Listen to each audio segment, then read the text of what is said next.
Olá, família Pax, mais uma vez ao vivo aqui com vocês. Hoje conversando com o nosso querido Cleudio Bueno, ele que é arquiteto, cientista político, sociólogo, faz o trabalho de xamanismo crístico na Pax há mais de 30 anos. E hoje ele vai falar sobre Mount Shasta, Telos e Mu. Então vamos aguardar, olha, tá uma tarde super agradável, 28 graus, apesar de estarmos no inverno aqui em São Paulo. Mas essa noite parece que vai virar o tempo e amanhã vai esfriar a beça. E vamos lá, né? Um dia por vez, para que as coisas todas possam estar em harmonia nas energias desse nosso lindo ano de 2024. E o que será que nós estamos fazendo com o nosso ano de 2024, né? São muitas escolhas, são muitas transformações, são muitas manifestações. Oi, Valma, Vilma, Paola, Lu, todos vocês aí que nos prestigiam, gratidão pela presença. E vamos aqui dar boas-vindas ao querido Cleudio Bueno, para que a gente possa estar... Vamos lá, anjinhos da Technology, please. Vamos lá, vai dar certo. Anjinhos, anjinhos, anjinhos. Hello. Vamos ver aqui se eu consigo de outra forma te colocar no ar. E hoje, não sei o que acontece, mas vai dar certo. Yes. Tudo bom, Bueno? Tudo bem, e você? Tudo em ordem? Tudo ótimo, graças a Deus. Então, tá bom, vamos tocar, né? Vamos. Então, eu vou começar fazendo a oração do Arcanjo Miguel, pedindo para todos aqueles que já estão conosco aqui, para fazer um pensamento através da imagem do Arcanjo Miguel sobre o querido e amado planeta Terra, né? Depois, para o nosso país, o Brasil, né? Através do hemisfério da América do Sul, aqui nessa parte do planeta. Depois a gente vai pensar no estado que a gente está e que quer ter a influência, a segurança e a proteção do arcanjo, também nas nossas cidades onde nós moramos, do quarteirão onde a gente está, e depois na nossa casa, depois na nossa família, e depois em todos os nossos amigos e colegas e daqueles que nós estimamos. Muito bem, vamos fechar os nossos olhos então e vamos fazer a oração para o Arcanjo Miguel. Arcanjo Miguel, que trabalhas para o resplendor da vontade divina e da verdade, que a vossa proteção permaneça conosco sempre e por toda a nossa existência na eternidade do nosso espírito. Nós o recebemos como um privilégio, sempre respeitando os vossos desígnios. Permiti que nós caminhemos sempre com dignidade e respeito aos nossos irmãos, e afastai de nós as ideias perversas e más ao nosso redor e as influências sombrias. Fazei de nós um servidor da luz que saiba discernir e compreender e nunca julgar. Ajudai-nos em nossos dias ruins, materiais e espirituais, conscientes ou inconscientes, e nos proteja contra todos os males e os expulse da nossa caminhada. Pois a verdade, a coragem, a força e o poder é o vosso signo e o nosso também. Permiti que a nossa inspiração, intuição, doação seja como a vossa espada, para nos dar a proteção e a permissão da palavra do bem, da paz, do amor e da luz, afastando de nós as pessoas que querem nos induzir aos erros e às falhas, e que o nosso coração esteja ligado ao vosso coração e à vossa energia. Que a nossa verdade seja a vossa verdade, e que o vosso escudo seja o anteparo das más qualificações do nosso ego em nossas ações, fazendo de nós o mensageiro fiel da suprema verdade da nossa alma. Arcanjo Miguel, protetor da humanidade, dos reinos, da nossa Mãe Terra e de todos nós. Que essa oração se cumpra, se manifeste, aqui e agora e por toda a eternidade. Amém. Amém. Muito bem. Hoje nós vamos falar um pouquinho sobre a Lemúria, né? Porque o nosso tema nesse mês de agosto vai ser mais ou menos, a não ser que mude alguma coisa, né? Porque a gente sempre bate o noroeste e sempre muda alguma coisa, mas se nada mudar, nós vamos estar falando de Monte Shasta, da cidade de Telos, que fica no subterrâneo da montanha, e da cidade de Monte Shasta, e vamos estar falando da Lemúria, uma vez que tudo isso é um conjunto, né, de energias que está sendo propagada por todo o planeta Terra. Mas, antes da gente falar um pouquinho a respeito da Lemúria, só para fazer um feche, eu gostaria de estar encerrando um assunto que eu comecei a semana passada, no qual a gente falava de Adama. Adama, ele falava um pouco a respeito da consciência da quinta dimensão. E eu cheguei a falar que a quinta dimensão é uma vibração, ou melhor dizendo, é um casamento de vibrações que são representadas pelas energias do amor, da confiança, da fé, da graça e da gratidão, né?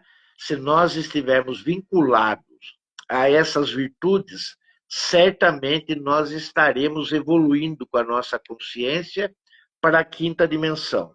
E nós devemos começar a preencher a nossa consciência para que nós possamos atingir essas dimensões com valores acessando essas 5 virtudes, vamos dizer assim. E a primeira delas, como eu falei, seria a compaixão, que é através da ideia que nós, através do tempo, devemos sentir a compaixão como uma energia que cria. A compaixão, ela cria também. Ela cria grandes oscilações na estrutura do nosso universo, daquilo que está na nossa volta, e também aquilo que está fora do nosso universo, mas que engloba também outros universos que estão fazendo forma com o nosso. Mais propriamente as pessoas da família, os amigos mais próximos e os colegas. A graça já vem como uma situação que é através de uma noção mais religiosa. Nós sempre vimos a graça como uma questão de santidade, mas, na verdade, é uma energia que também é palpável. A energia da graça, ela pode ser testemunhada e utilizada também através dessa compaixão que nos envolve e faz círculos, como se fosse esse mesmo ciclo que a gente vê através do emblema das Olimpíadas. Nós poderemos ir nos encaixando, como se cada cor daquela circunferência fosse alguém que estão próximos de nós, fazendo assim um entrelaçamento de todas essas virtudes entre os seres. E isso expandindo de tal forma que a gente vai chegar na flor da vida. E nesse ponto, nós também temos a fé. A fé que passa a ser, através do merecimento e da confiança, aquilo que nós fazemos para que nós tenhamos e mantemos a nossa profundeza e na busca das frequências que nós queremos visitar e estar presente. Quando a gente trabalha a frequência, e a frequência nada mais é daquele instante de vibração que nós queremos participar, que nós queremos estar. Então, a gente se liga a uma determinada frequência, a um determinado assunto, a um determinado tema que nós queremos entender melhor ou gostaríamos de frequentar e saber mais. É nessa altura que a nossa vibração muda. Então, vai depender muito dos nossos pensamentos e da fé que nós temos naquilo que nós queremos perseguir no nosso caminho e na nossa jornada. Aqui equivale a dizer que essa frequência, aumentando a vibração, ela vai muito em detrimento também da respiração. Porque a respiração é o nosso alimento, para que nós tenhamos o básico, o mínimo, para que nós possamos, dessa forma, estar sendo inspirados e expirados para a fonte divina. Então, nós temos que ter em mente que isso é, vamos dizer assim, a fonte primordial da nossa fé, né? Não adianta só a gente ter merecimento ou ter confiança. é necessário que nós, através de alguns atributos, de algumas características, a gente pode avançar. E a gente avança com a gratidão. Não adianta a gente não ser grato às situações que são nos dadas através das oportunidades. Todo dia surgem oportunidades na nossa vida para que nós possamos ser gratos, seja através da gentileza, seja através da educação, seja através dos ensinamentos. E a maioria das coisas que nós fazemos no dia a dia, lembre-se que nós estamos sendo exemplos para os menores. Quando eu quero dizer menores, é principalmente as crianças, aonde ali está o reservatório energético da inocência, para que todo o universo possa ser desenvolvido nos pequenos através de um alinhamento com a fonte, porque para eles a fonte somos nós, e para nós a fonte é o grande sol central através do grande criador de tudo e de todas as coisas. E é claro que nós não podemos esquecer do amor. O amor é a exclamação não apenas romântica ou religiosa, mas também é aquela fonte que nos dá a energia primordial e que alimenta todos aqueles que fazem parte do nosso elo. Inclusive aí nós temos que trazer para dentro dos nossos elos os reinos, o reino mineral, o reino vegetal, o reino animal e principalmente o reino nominal, que já está sendo entrelaçado a partir de outras virtudes. Feito isso e falando isso, nós temos que saber que regularmente temos que trabalhar a confiança, a fé, o amor e a graça, bem como a gratidão. Feito isso, e já dando a fase do Adama como sendo complementar, já que ele ensina isso a todos nós, vamos falar um pouquinho a respeito de onde, né, vieram, então, aqueles seres que moram ali em Telos, assim como Adama, o seu embaixador, o seu diplomata, o seu maior sacerdote, desenvolve toda a relação que está fora da cidade com as outras dimensões e com a superfície. Lemúria, também chamada de Mu, e a gente vai ver que alguns chamam de Lemúria e outros chamam de Mu, que é um continente. Era um continente e um vasto continente, diga-se de passagem, que ficava no Oceano Pacífico, pegando um pouco também do Oceano Índico, aonde praticamente surgiu ali um estudo mais, vamos dizer assim, detalhado a respeito desse continente. Ele estendia mais ou menos entre o norte e o sul, mais ou menos mais de 6.000 quilômetros, né? Vamos pegar mais ou menos como ideia o Havaí, e vamos pegar 6.000 quilômetros abaixo, até onde está localizado mais ou menos as Ilhas Fiji ou a Ilha de Páscoa. E depois, entre as suas larguras, dá mais de 8.000 quilômetros, que vai estender-se desde a costa da América do Sul até mais ou menos a Ásia, pegando toda aquela parte da Ásia. Então, vocês imaginam o comprimento disso e a largura disso. Lembrando que na costa do Brasil, nós temos 8.000 quilômetros de praias, né, de costa litorânea. Então, vocês imaginam como esse continente era grande, era muito grande mesmo, né? E eles estavam mais ou menos aglomerados, toda uma porção de terra, quase que juntas, deixando uma porção ainda de oceano entre, mais ou menos o que eu estou dizendo, entre a África e o novo continente, que é as Américas, e do outro lado, pegando então o Pacífico, com uma grande massa de terra. Ali, então, era a Lemúria, ou o continente de Mu, que foi destruído, ou que deixou de existir, aproximadamente há uns 12.500 anos atrás, através de terremotos, através de vulcões e um colapso que deu a respeito das câmaras de gás que sustentavam o continente. Então, o que aconteceu? Quando tudo isso explodiu, submergiu. Existem várias teorias, mas a que eu comungo melhor, e daqui a pouco eu vou explicar isso melhor, e já expliquei em outras lives também, é que os dois continentes, tanto a Lemúria, ou continente de Mu, como a Atlântida, viviam, respectivamente, na mesma época, com diferenças de criações. A Atlântida um pouco mais nova e a Lemúria um pouco mais velha.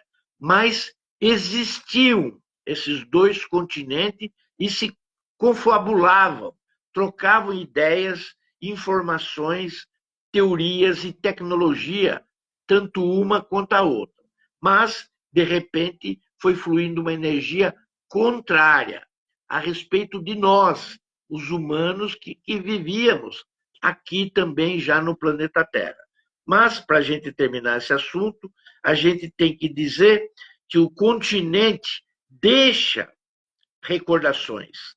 Essas recordações são por alguns sobreviventes que ficaram da submersão da Lemúria.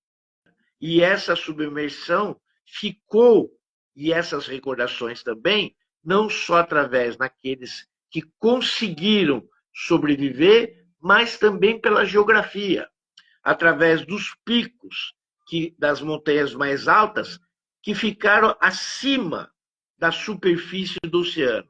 Nós temos aí, então, as ilhas do Havaí, nós temos aí as ilhas Fiji e nós temos aí também a ilha de Páscoa, que mostra muito bem que a Lemúria pegava praticamente toda essa parte do Oceano Pacífico.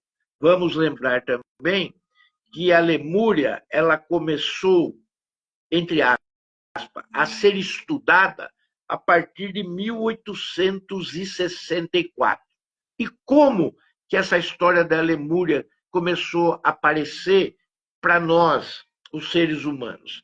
Foi muito simples. Tinha um zoólogo que se chamava Philip Sclater. Philip Sclater. E publicou, através de O Mamífero de Madagascar. O Mamífero de Madagascar, que era um quadro de que ele fez um relato num jornal chamado Quarterly Journal of Science, que era um jornal de ciências. Ele tinha conhecido um animalzinho que ele mesmo, depois, mais tarde, ele acabou chamando de lemure. Lemure. É um animalzinho muito, muito bonitinho, engraçadinho, mas que só existia na ilha de Madagascar e muito ao sul da Índia, do país Índia. Então, só existia nesses dois lugares. E ele ficou muito assim, interessado em saber que, como em lugares distantes e separado por um oceano, que é o Oceano Índico, esses dois animaizinhos estavam lá. Ele queria estudar isso. E através dos lêmures, ele encontrou um registro fóssil, tanto em Madagascar como no sul da Índia. Né? Ele viu os esqueletinhos dos dois animaizinhos, um em cada lugar e numa distância considerável. E ele falou, mas espera aí, aqui tem alguma coisa estranha, porque esses animais não tem no resto da África, e como a Índia fica muito perto também do Oriente, não existe esse animalzinho em nenhum outro lugar do Oriente. Como é que isso se explica? Foi aí, então, e toda pergunta para cientista é muito importante, porque é através das perguntas que vai se chegar nas respostas. Então, começou ele fazer um estudo a respeito das anomalias entre a fauna dos mamíferos em Madagascar e aquilo que estava para ser explicado junto ao continente na Índia, a respeito do Atlântico também, aonde faz o contorno. Ali no cabo, né, chamado também ali do Cabo da África, né, o contorno na África do Sul, para ir para a Índia, logo depois já tem a ilha de Madagascar, sendo que esse animalzinho também não existia em nenhuma terra que estava mais a oeste e era banhada pelo Atlântico. Então ficou-se a pergunta no ar: como isso se deu? E ele foi estudar. Estudando isso, e apesar do nome que ele deu, ela vem, inclusive, em detrimento de outras ilhas que também tinham uma fauna diferenciada e que pegava uma parte do Oceano Pacífico. Nessas disposições de descobrir como os lêmures estavam na Índia e estavam em Madagascar, ele fez uma hipótese que poderia ser de um continente que havia sido desaparecido e que tinha pegado o sul da Índia e a ilha de Madagascar. E, afinal das contas, ele, Sclater, foi descobrindo aos poucos, em certos detalhes, que realmente esse continente poderia ter existido. Até então, o nome de Lemuri tinha vindo de um artigo que ele tinha estudado e lido a respeito da Lemúria, que até então também era um conceito de Mu. Isso aconteceu com maior profundidade a partir da década de 1960, onde toda a comunidade científica acolheu a ideia de placas tectônicas. Então, quando acolhe a ideia de placas tectônicas, há uma movimentação de terra globalmente distribuída no planeta, aonde aquilo que estava grudado foi desprendido por essas placas tectônicas, aonde poderia ter dado origem a determinados mamíferos e animais e suas espécies em localidades que não teriam conexão se elas não tivessem unidas. Elas tinham que estar unidas para que pudesse aparecer o lêmure, tanto no sul da Índia como na ilha de Madagascar. E foi originalmente apresentado essa questão das placas tectônicas por um cientista chamado Alfred Wegener, que foi no início do século XX, então, que foi feito um estudo mais apurado na Índia e Madagascar, onde fizeram realmente um mapa terrestre através das ilhas ali, que são as Ilhas Maurícias, e amplamente depois difundida através da premissa e da hipótese desse escláter sobre um continente. E esse continente, então, passou-se a chamar Lemúria, através de um conhecimento um pouco mais moderno, através das placas tectônicas, né, como a mudança dos continentes se deram e que hoje eles existem em nossas vidas. Bom, nós temos aí, então, as lendas que, durante esse processo, elas começaram a se tornar mais fortes, né? A ideia, então, a partir de 1960, das placas tectônicas, nos trouxeram uma certeza de continentes antigos, mas que lá, no final do século XIX, já estava muito favorecida a ideia a respeito desses continentes. E a Lemúria provavelmente surgiu através de outros naturalistas que estavam estudando animais que só tinham em determinadas regiões, né? E a gente viu isso também muitas vezes ali sendo olhado em outras ilhas, principalmente no Pacífico e aqui na América do Sul, né? E a gente vai ver isso que depois foi desenvolvido toda uma tese evolucionista, né? Baseada, então, aonde chegou-se e por que aonde o homem se derivou. Mas, na verdade, essa premissa ela existe apenas para alguns biólogos e para alguns estudos científicos de evolução do homem.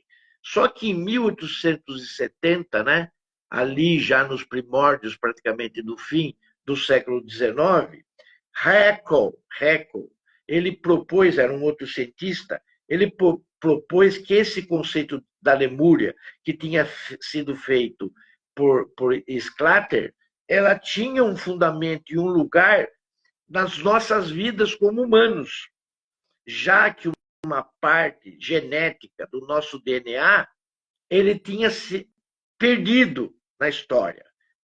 E que a história, através da evolução genética dos animais até chegar ao homem, não dava esse elo, não tinha esse elo, aquilo que é chamado até hoje de elo perdido, mas que através dos continentes e da evolução dos seres que viviam nesses continentes, essa genética poderia ter mudado para um ser mais evolutivo. O ser que eu quero dizer somos nós, os seres humanos. Claro. E esse elo perdido, de uma certa forma, ela pertencia aos nossos antepassados, e através dos registros fósseis que já tinham sido descobertos até essa data. Então, em 1870, reforçando a ideia da Lemúria, que era um continente tropical e de um nível que se mostrava no Oceano Índico, através dos picos das montanhas que tinham sobrevivido, e que ninguém explicava também como os habitantes das ilhas Polinésia poderiam ser os mesmos que estavam na Ilha de Páscoa e o mesmo que estavam no Havaí, como que isso teria se dado se a distância entre essas ilhas é muito grande. Mesmo que tivessem usado barco, embarcações, alguma coisa, poucos teriam sobrevivido para que pudessem, através dessas ilhas, ter se desenvolvido a população que tem hoje, tanto nas Fiji, como na de Páscoa e como no do Havaí. Então, ficou-se caracterizado que, através dos animais e da vegetação delas, que eram muito próximas, realmente tinha existido um continente. E esse continente passa a se chamar Lemúria. E a Lemúria passa a ser, então, a partir desse momento, o berço da civilização humana.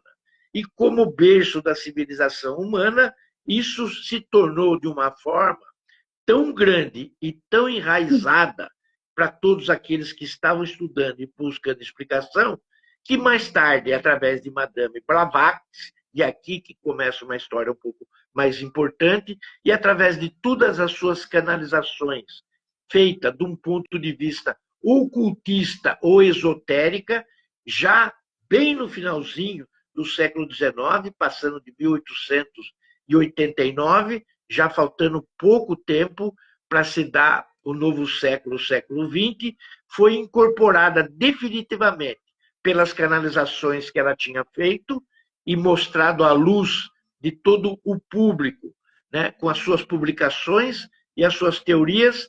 A ideia da Lemúria ficou fortemente enraizada através de todos os ensinamentos que veio posteriormente.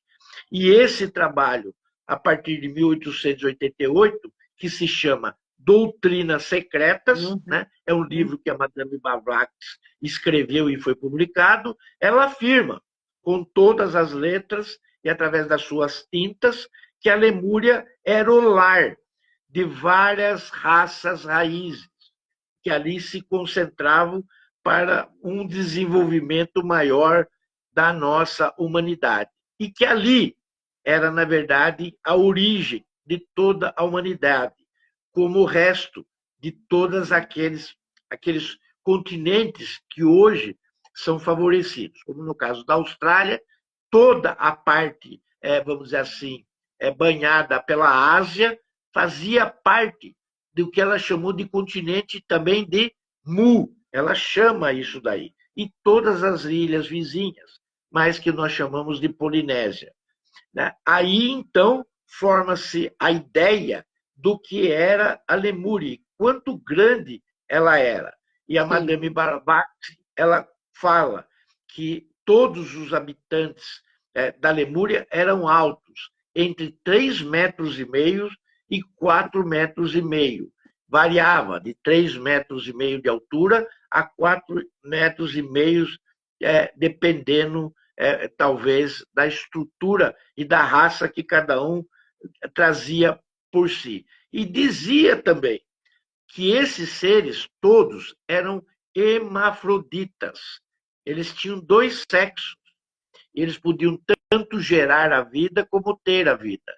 É uma leitura bastante, não vou dizer dócil, mas bastante complexa, mas que vale a pena ler Doutrinas Secretas, né? Então, a gente tem que fazer isso. E Madame Blavatsky, ela vai um pouquinho mais longe e começa a popularizar, dentro das ideias dos circuitos ocultos, esotéricos, que são coisas próximas, mas são diferentes, que as pessoas deviam começar a desenvolver a completude. E aí entra um outro cientista nessa jogada, porque muitos cientistas tiveram afinidade com o livro e se juntaram aos círculos de amizade que faziam parte da Madame Blavatsky. E numa desses círculos, pasmem, estava Mahatma Gandhi, Uau! que teve as suas primeiras aulas, teve as suas primeiras noções do que realmente era essa filosofia da fraternidade, né? E ele desenvolve isso por toda a sua vida até chegar à independência da Índia. Mas esse inventor, que era o James Churchill Alder, ele através de todos os seus ensinamentos e através de suas publicações, ele já não usava mais a palavra Lemúria. Ele queria usar a palavra Mu, porque como grande parte da Lemúria e do continente pegava toda a costa, que hoje é a China, ele achava que o nome Mu teria vindo desse processo civilizatório, que também já vinha daquele continente asiático. Então ele começa a usar a palavra Mu, e em 1926, o James Churchill Alder, ele publica O Continente Perdido de Mu. O Continente Perdido de Mu, a terra, a mãe terra dos homens.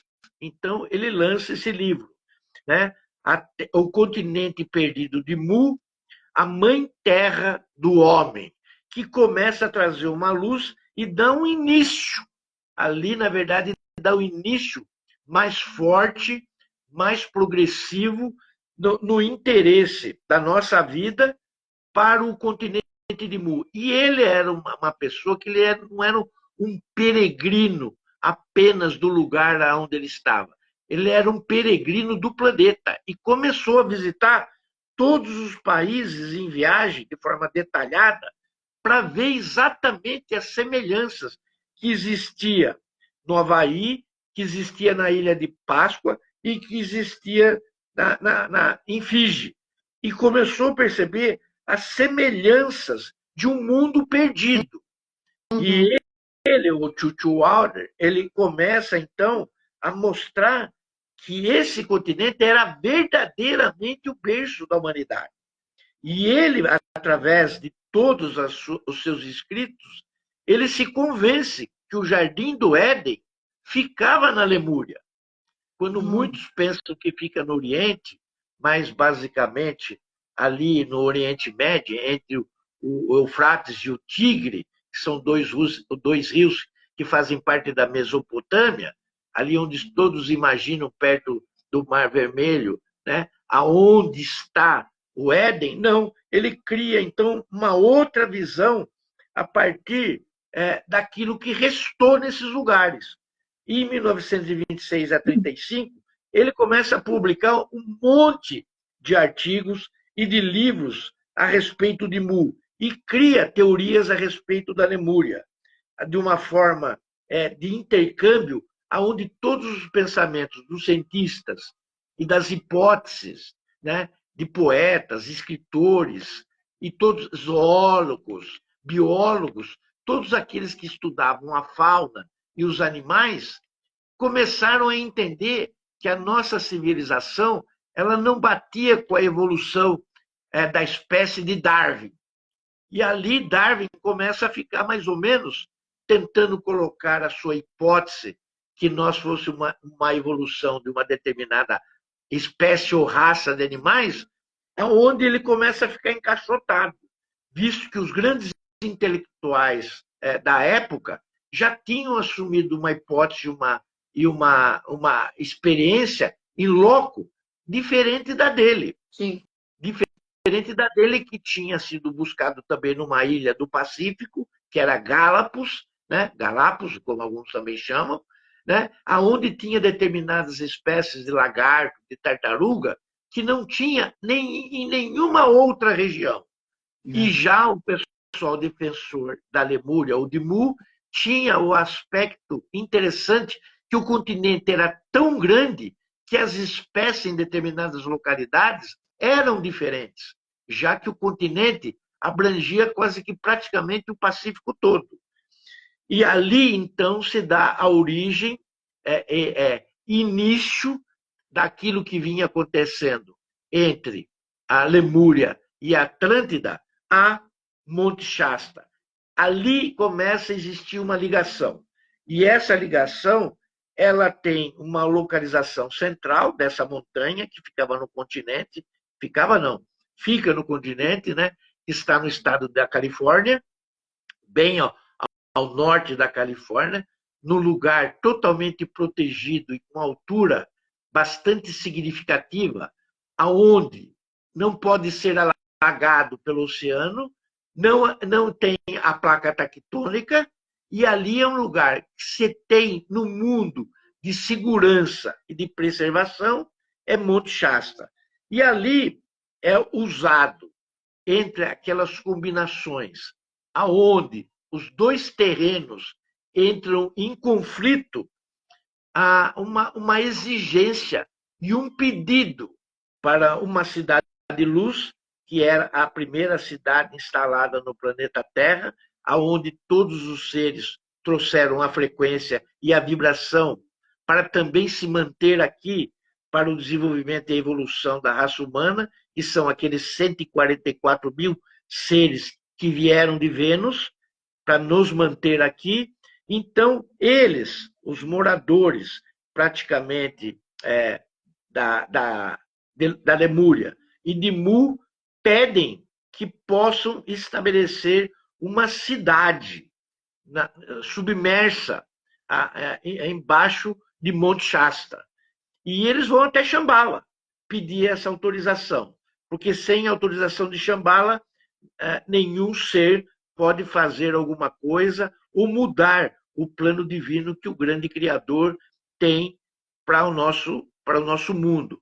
Assim como o dirigente maior e governante, para que isso se mantenha diante das diretrizes e do planejamento feito por esses seres, que é o Senhor do Mundo, o Mestre Gautama Buda, né, onde tem a sua sede legitimada para que ele possa governar, seja feito isso. Então, a partir de 1899, né, praticamente um ano antes de entrar no próximo século, e até mais ou menos 1905, todos os escritos começam a se formar uma nova consciência. E o maior deles vem através de Frederick Spencer Oliver, através de um livro chamado Entre Dois Planetas. Eu já falei desse livro, não sei se tem na Pax, mas podem consultar, se não tiver, a gente compra e manda entregar, que é um livro que tem que ser lido. É um livro que tem que ser lido, né, para que a gente possa entender melhor o que aconteceu no nosso planeta. E esse livro, ele foi totalmente canalizado. Ele foi totalmente canalizado. Não pense que o Frederick Spencer Oliver, ele tirou do naso ou da cabeça dele para fazer o livro Entre Dois Planetas. Não. Ele foi e escreveu o livro totalmente ditado por um ser de luz chamado Philos, o tibetano. Nós não conseguimos buscar se esse Philos é o mesmo de Jalku. Eu acredito que seja. Philos deve ser o de Jalku, que também foi chamado por muitos anos de o tibetano, antes dele se revelar como de Jalku. E esse livro, ele descreve detalhadamente essa civilização perdida e antiga, que era muito avançada, né? Que também a outra parte, vamos dizer assim, do planeta, que é chamada de Atlântida ou de Poseidon. Assim como Lemúria era chamada de Mu, Atlântida também era chamada de Poseidon. Então, essas civilizações, elas viviam, né, praticamente como dois lugares altamente desenvolvidos cientificamente falando. Cientificamente falando, com tudo aquilo que nós imaginamos nos nossos tempos atuais, com OVNIs, com aparelhos magnéticos, com longevidade e com tudo aquilo que era permeado. Essa relação e essa história acompanha, nesse livro, várias reencarnações de Filos, que ele diz também aonde viveu e como viveu. Então, na verdade, um testemunho o livro. O livro passa a ser um testemunho de Filos, através do longo desses tempos e mostrado nesse livro, aonde a ideia de karma é apresentado, né? Aonde a ideia da reencarnação é apresentada, vem tudo daí. Uhum. Vem tudo daí. E esses estudos baseados nessa relação, em última análise, também a performance deles terem acompanhado os lemurianos, porque a terra de Atlântida também submergiu. Também submergiu. Num conflito entre os dois continentes. E aqueles que não queriam esse conflito entre os dois continentes se juntaram, tanto lemurianos como atlântidos.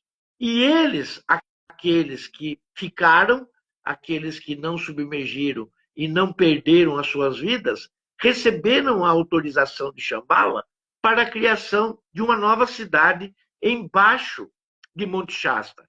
E os dois continentes e as pessoas e os seres que sobreviveram se encaminharam para lá para construir essa cidade. E essa cidade, para nós, ela se chama Telos. Essa cidade de Telos. Muitas pessoas consideram o livro Entre Dois Planetas como sendo uma ficção. Eu não. Eu não visto todos os livros que li de outros autores que também falavam da Lemúria e também falavam de Atlântida, né?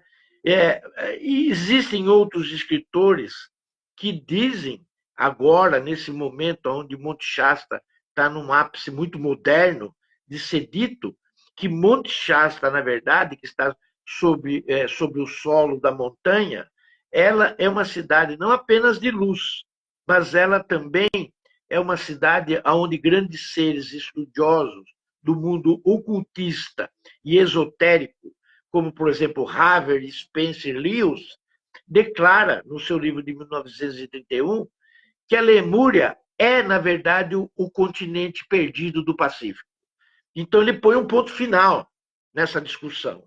E, através desse livro, ele demonstra que a Lemúria era um continente verdadeiro, assim como a Atlântida, quando Platão descreveu sobre um continente que caiu. Porque Platão, já um pouco mais presente, ele dizia com todas as letras, e por ser um grande filósofo, e sendo grego, todos nós passamos a acreditar na descrição que ele deu. Mas já a partir de 1931, a questão da Lemúria, ela também fica patente. E ali fica descrito, então, todas essas teorias ocultas, vamos dizer assim, sendo ou esotéricas também, né, ou através da filosofia da fraternidade branca. Nos anos seguintes, os lemurianos ficam mais bem estudados, Monte Shasta começa a ter uma reverberação bem maior, já que tanto Oliver ele faz, através dos seus artigos, dos seus livros, uma constatação real da submersão da Lemúria, através do Fellowship, que é uma sede que fica em Ramona, na Califórnia também. E, na sequência, se apresenta aquele ser que nós estamos falando sempre aqui, quando a gente fala de Monte Shasta, que é o senhor Guy Warren Ballard, né? Que é aquele que cria, então, a filosofia e mostra o encontro que ele teve com o ser iluminado e ascensionado, que era o mestre Saint-Germain, que mostra a ferramenta maior que todos nós temos hoje em dia, que é a chama violeta, que em 1932 cria a Fundação Saint-Germain, que também é chamado de I Am, o Eu Sou, mas que o tempo inteiro da Fundação I Am é dedicada ao querido e amado mestre Saint-Germain. Pelo menos todas as vezes que eu fui naquele templo sagrado, a aspiração que eu tive, ela é totalmente voltada à grande fraternidade branca e principalmente ao querido e amado mestre Saint-Germain. E ali também fica caracterizado, em Monte Shasta, a grande e divina presença, vamos dizer assim, do arco-íris na formação nossa e de todos aqueles que buscam a presença divina Eu Sou, como sendo também uma aspiração de cura, não só do corpo físico, mas de todos os nossos corpos. E ali nós recebemos também, então, a especificação maior do que acontece na cidade de Telos, já que a cidade de Telos, né, fica lá em Monte Shasta, onde a maioria de todas as peregrinações que são feitas e acontecem, ela vem de 1932. E eu posso tirar um pouquinho de 2 anos daí e já acertar para ficar mais fácil a partir de 1930, já que o senhor Ballard ele já fazia um estudo mais apurado a respeito do que acontecia na montanha. Ele teve todos os ensinamentos de 30 a 32, mas a partir de 32 ele legaliza essa fundação, ele legaliza essa situação. Então, provavelmente através do Philip Scalater, ele que levanta a hipótese através dos esqueletos dos lêmures, ele coloca para todos nós, em quase 150 anos, que é um breve lapso de tempo da nossa era, tudo isso que nós estamos vivendo atualmente na época moderna. Então, aquilo que, na verdade, teria milhões de anos, essa que é a verdade, milhões de anos, nós, em pouco tempo, em apenas 150, nós temos toda uma teoria desenvolvida e comprovada. Né? Eu gosto muito dos Hopi, a Carmen sabe disso. É um povo que existe ali no Novo México, né? Mais ou menos ali junto com o Novo México, Colorado, Arizona, né? Eles ficam tudo Utah, eles ficam tudo mais ou menos ali, mas mais principalmente no Novo México. Eles têm uma teoria a respeito de Monte Shasta, onde o povo lagarto vive dentro da terra. Porque o povo lagarto, para algumas tribos, é a continuidade das estrelas de Órion, das estrelas de Órion. E as estrelas de Órion, no dia de hoje, 8/8/8, tem uma comprovação de sintonia com as 3 estrelas principais do cinturão, mais Sírios, que forma, então, essa conjunção astrológica e astral de abundância, de prosperidade, e que essa conjunção que hoje está se dando no céu só vai aparecer novamente em 2033. Estou certo, cara? Tá certo, é isso mesmo. Eu queria mesmo que você falasse de Sírios. Eu até falei à tarde. Mas antes de nós falarmos de Sírio, nós temos que terminar as nossas condições aqui, porque a Lemúria, na verdade, ela é uma civilização que ela floresceu mais ou menos há 15 mil anos atrás, mas que esses vulcões, esses terremotos e a mexida nos gases que estavam abaixo e davam sustentação para a Lemúria, vieram a transformar também Atlântida. Vieram transformar a Atlântida numa discordância entre os 2 continentes que estavam naquele momento, antes de submergir, num verdadeiro conflito de como deveriam agir em relação a nós, Sim. em relação a nós, aos seres humanos, que também já estávamos aqui. Nesse interim todo, a hipótese, né, e a experiência desenvolvida pelo Charles Darwin, ela cai em 1800 e deixa florescer a de Philip Scaller, que levantou aquela questão dos lêmures, tanto no sul da Índia como na ilha de Madagascar. E ali, então, a gente tem um lanceiro, só para terminar essa história, um lanceiro de Bengala, que é o James Churchward, que é um coronel também, que a partir de 1870, ele encontra, ele diz que era um padre, né? Um padre hindu, mas não dá para ser padre hindu. Eu acredito mais que tenha sido um monge hindu, que informa ele através de tábuas escritas, as informações que ele já tinha formulado como hipótese a respeito da Lemúria, no qual se chamava nas tabuletas Mu. Então fica claro a fundação e o respeito através dos lemurianos, que também tiveram uma forte influência dos seres extraterrestres e seres intraterrestres, que já viviam naqueles continentes, tanto da Lemúria ou de Mu, ou tanto de Atlântida como de Poseidon. Essa é a grande verdade. Pôr um ponto final em toda a teoria de Darwin, deverniana, a respeito da evolução das espécies. E a nossa montanha querida e sagrada, ela é considerada hoje como um verdadeiro aeroporto, vamos dizer assim, de OVNIs, de anjos, de seres e guias espirituais que se apresentam a todos os peregrinos que vão lá.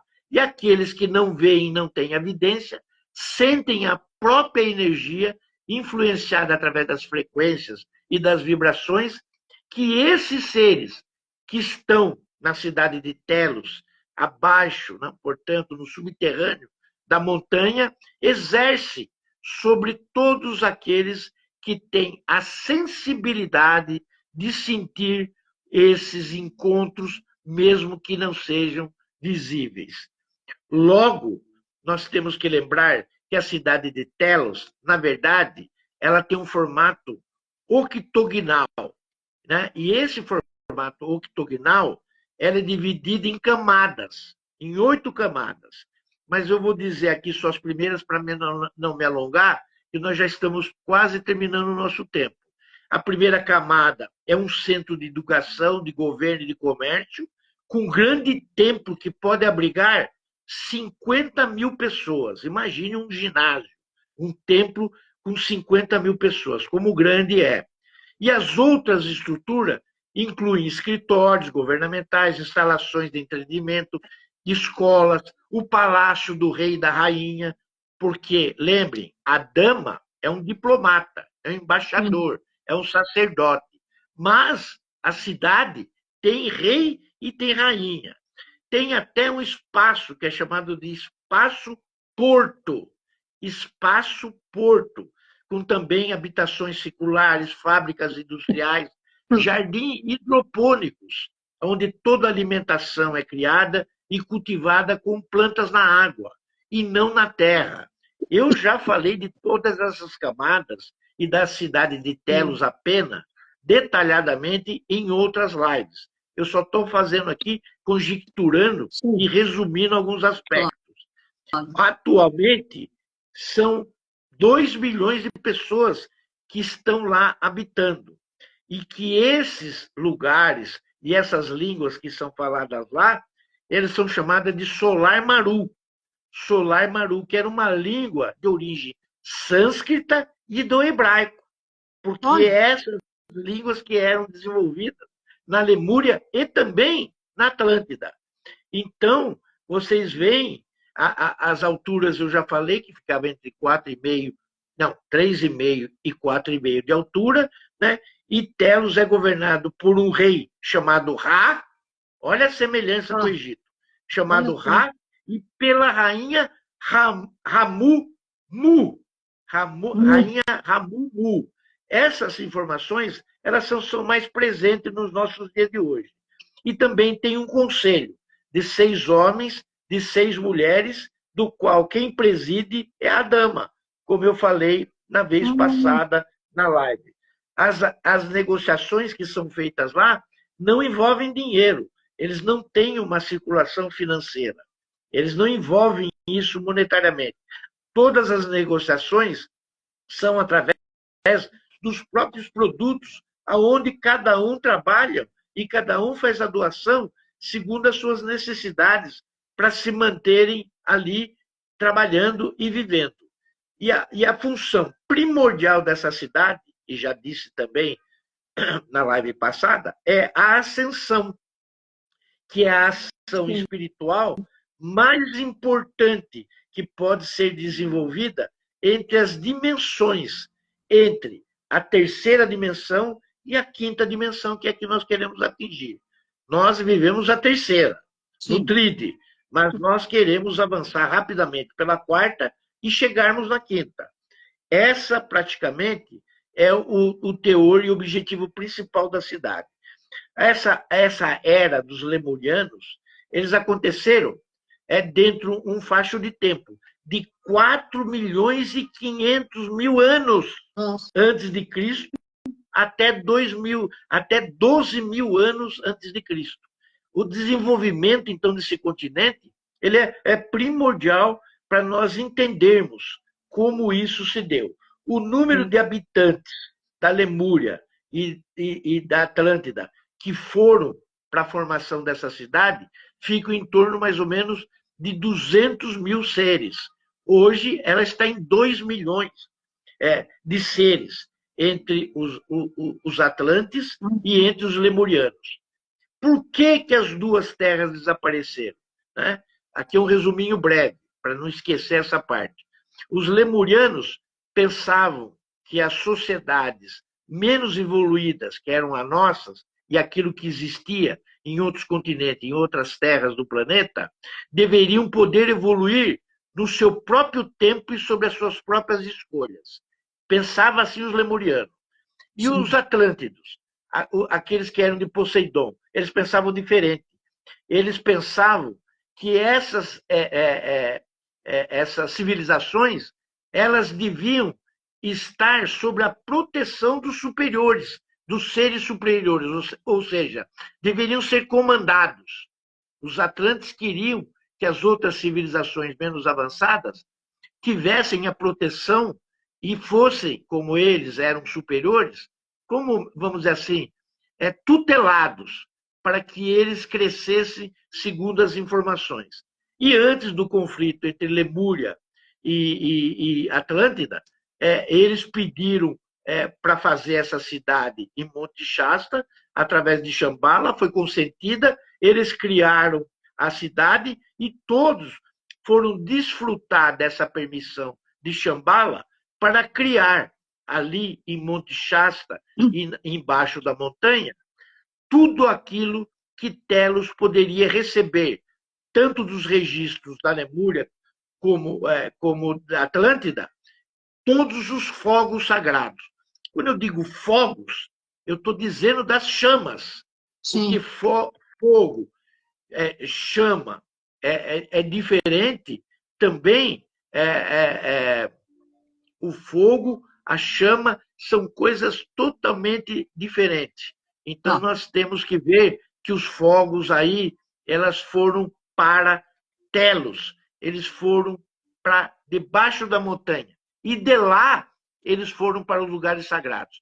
Algumas pessoas que estavam na Atlântida receberam o fogo branco cristal, entraram pelo Mediterrâneo e chegaram à Foz do Nilo, entrando pelo Nilo e chegando até Luxor. Então, cada fogo tem uma história. Eu não vou declinar agora aqui toda essa história. Um minuto para sua mensagem final. Sírios ficou para a semana que vem. Obrigada, Silvio. Sírios, na verdade, tem uma conjunção muito maior com os egípcios do que nós estamos falando, que é Monte Shasta, da Lemúria e de Telos. você tem que compreender isso, mas eu posso falar sem problema nenhum. Mas a grande pergunta que nós temos hoje em dia é um acordo que os lemurianos têm entre a Marinha Americana, através das descobertas que foram feitas em Maui e em Oahu, lá no Havaí. Desde 1972 existe esse acordo. E esse acordo é um acordo secreto. Esse acordo é um acordo secreto entre os Estados Unidos e os lemurianos. Portanto, a lenda de Telos não é uma invenção mental daqueles que escreveram, mas apenas uma realidade que hoje está em pauta e estudada por todos nós.